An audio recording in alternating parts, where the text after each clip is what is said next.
Hello, everybody, and welcome to another episode of Find Your Model Health, the official podcast of Shemaine's Model Health for those looking to optimize their long-term health and weight goals.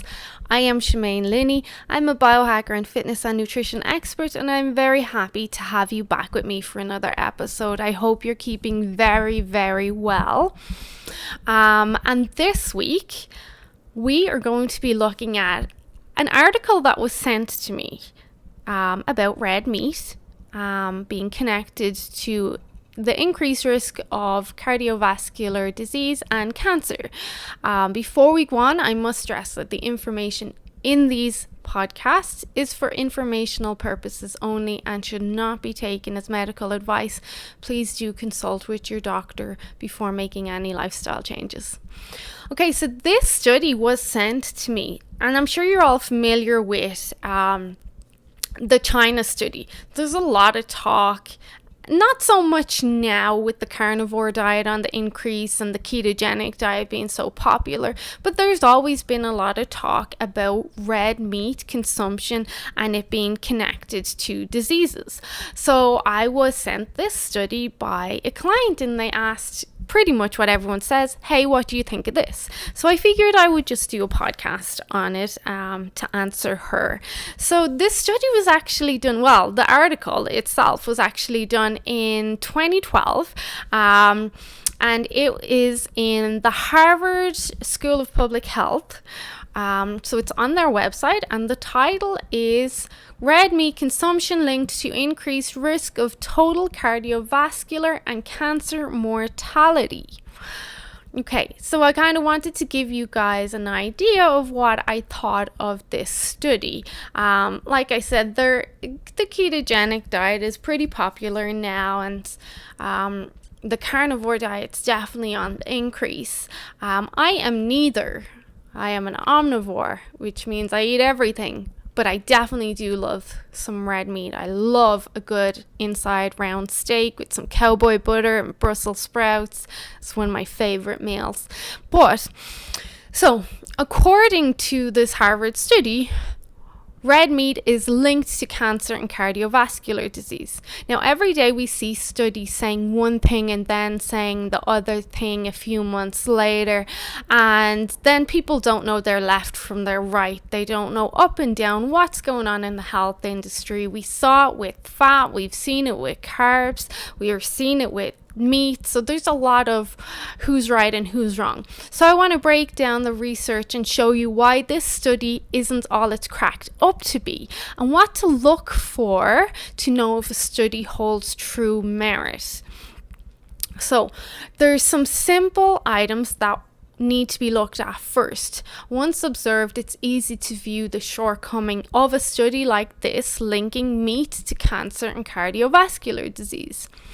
So one, this is an observational study, and I can post the link, but I have given you the title. So it's an observational study. And basically in this study, they gave questionnaires to individuals every 4 years and look back to see who got cancer and heart disease and what were they eating.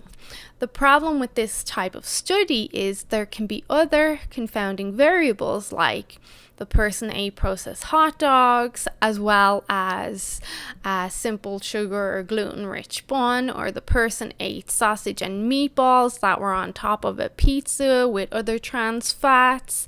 So I think you're kind of seeing what I'm getting at, that when a lot of processed meats are eaten, usually there is a bunch of other crap going with it. So the variable of gluten, for example, combined with the meats, that's what's called a confounding variable. It's an important factor in the study that could be causing the factors in question, so heart disease and or cancer.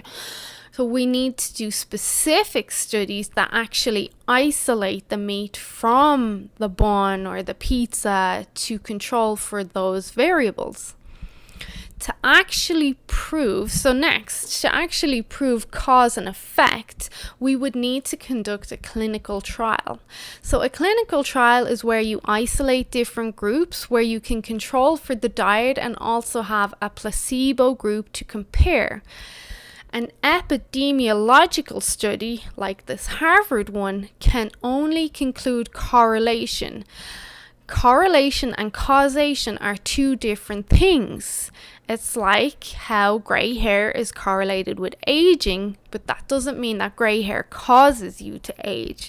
It's just an association. It's not causation. So a clinical study might look like this. Group 1 would be fed organic pasture-raised meats with no processed sugars or grains at all. Group 2 would be fed conventional meat. Group 3 would be fed conventional meat with grains and sugar. Group 4 would be fed a placebo. So they would be the placebo group, and they could probably eat whatever they want.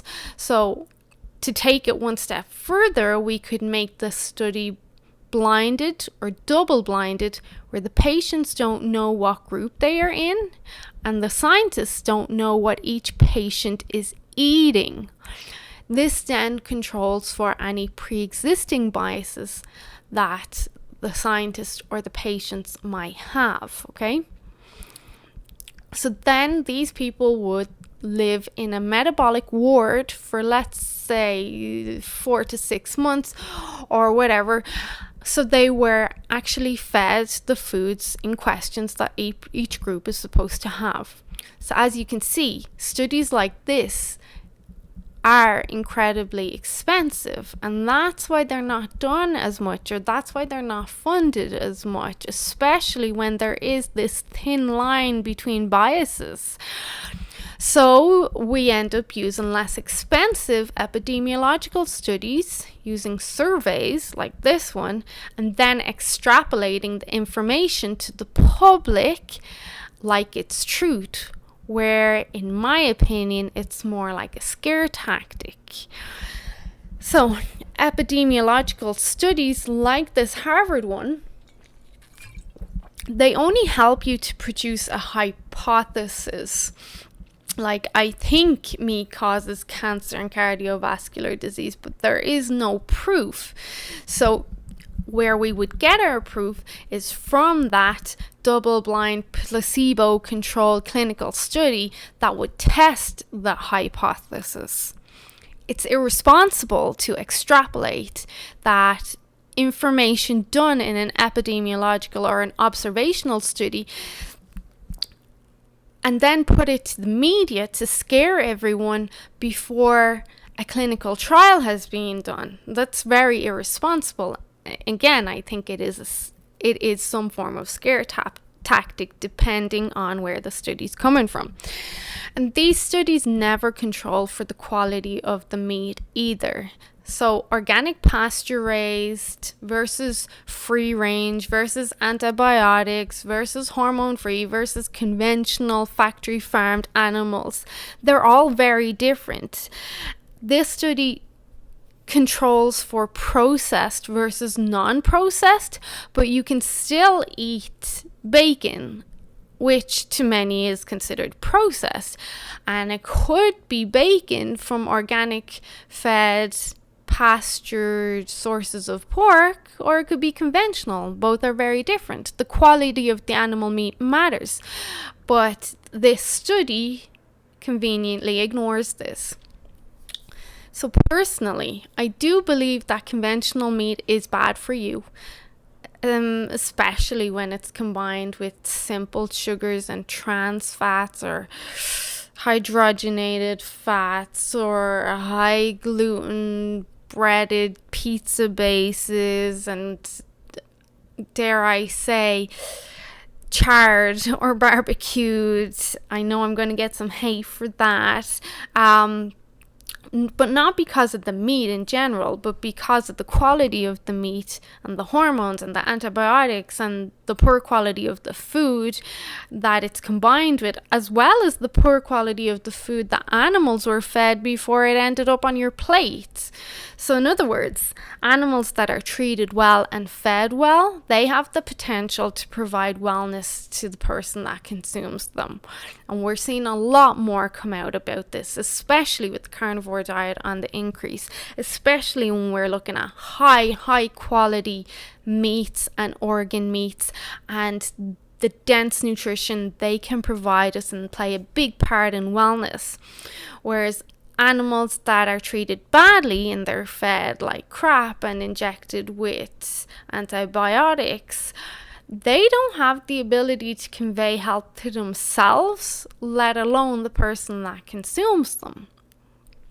So I hope the information in this episode was somewhat helpful to you and to the girl that sent the article to me.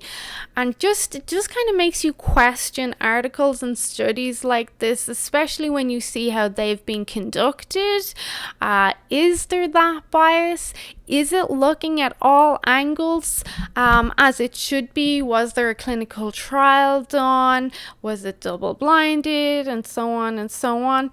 So I will leave it to you to make up your mind. Personally, I do enjoy a good lump of steak. I do enjoy some bison as well, by the way. But yeah, I really do hope you found this episode helpful, and please do share with anyone you feel may benefit from it and help me reach the masses and help us just make the world a healthier place, because people are so sick. It breaks my heart. So have a great week, everyone. Stay safe, and I will chat to you guys soon. Okay, bye-bye.